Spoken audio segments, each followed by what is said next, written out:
Sus, grabe. Nag-umpisa kagabi, mga alas 7. Puyat sa magdamag. Tapos hanggang kay na umaga, ngayon maghapon ulit. Magiging gabi na ulit. Oh. Yan, may mga ilaw na yung birds. Oh, pati yung planta rito sa tapat, may mga ilaw na rin.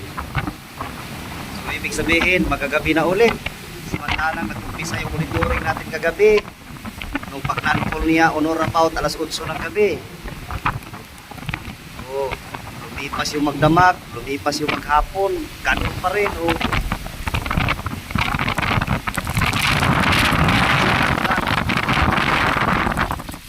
Halos mag 0-0 visibility na.